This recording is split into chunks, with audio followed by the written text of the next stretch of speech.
So among the storylines that we have had to watch this spring, the third base position has been as intriguing as advertised. The Mets' number 2 overall prospect, Brett Baty, has been on fire. He is 13 for 36 with 7 walks, 5 extra base hits, 5 runs batted in 45 plate appearances this spring. Baty has really taken advantage of the everyday playing time, with Eduardo Escobar playing for Team Venezuela in the WBC, who signed a 2-year, $20 million contract with the Mets last offseason, which includes a year 3 team option for 2024. With the anticipation of every Mets prospect starting 2023 in AAA, Baty is really making that decision harder and harder every day. Frank, you said, Baty, show me. So what has he shown? He's had a good spring. But spring training, these games don't count. It doesn't mean anything. So until this happens, in the regular season, when it matters against, the elite teams and things like that,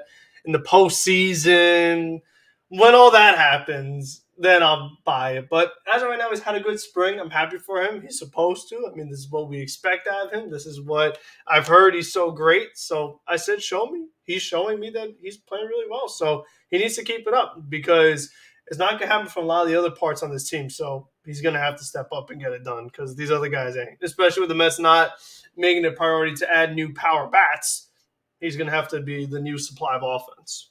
He's doing Brett Baty things, and he's back to doing Brett Baty things. We didn't see that little sliver. We saw it throughout the whole AAA season, or AA season, and then that little spurt in AAA. Then he got pull happy in the big leagues.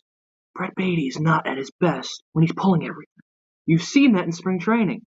There's that thing called that left center field gap. Yeah, when Brett Baty's going well, the balls go that way. Not just, he can pull a ball, and he can pull a hanging curveball down one. Don't get me wrong.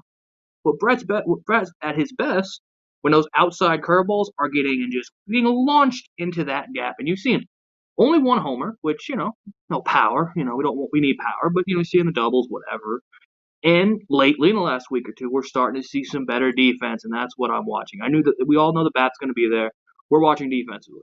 He made the errors the first 2 weeks of spring, and we're like, oh, God, this is, trying to think. This is a Adam Dunn at third base. This man can't catch anything.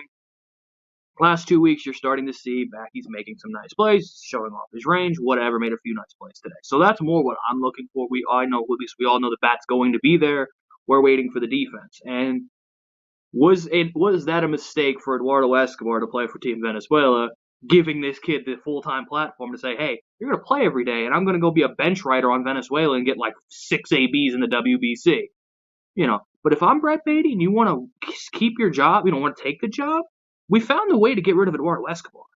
Just fill his locker full of cats, and you'll never see Eduardo Escobar ever again.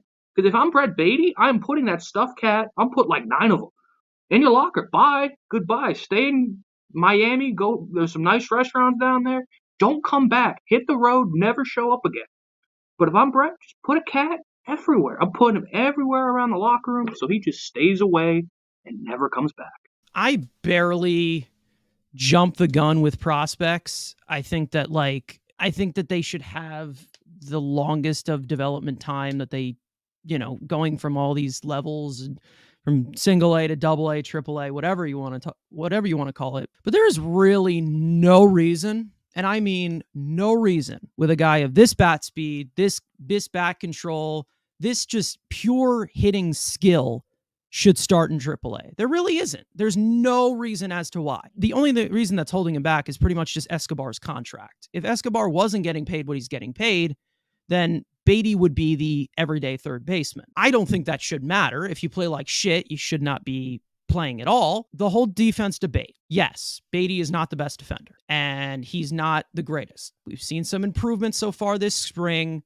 We'll see how that sustains throughout this year. But that really should not be an argument, because Eduardo Escobar is just as bad at third base. So there really is not much of an argument to keep Eduardo Escobar here, but we know that this is a veteran-infused team, and they're going to keep Eduardo Escobar there. But if I had to make the choice, Brett Baty's my opening day third baseman. I don't know what to say anymore, because what I need to see from a young player at the major league level to see if they are not overmatched by the pitcher, and he has not been overmatched at all. I don't think that there's any reason why he should be in AAA this year, I know he's going to start off in AAA because this is how the Mets like to do it, but he should be on the opening day roster. I don't think that there's really any other possibility that you can just put out there and say, well, Eduardo Escobar does this. Eduardo Escobar does that. Brett Baty is one of your top prospects. Eduardo Escobar is not that important, and I've continued to say that. But what about September Escobar? That was the greatest coming of Jesus. Was that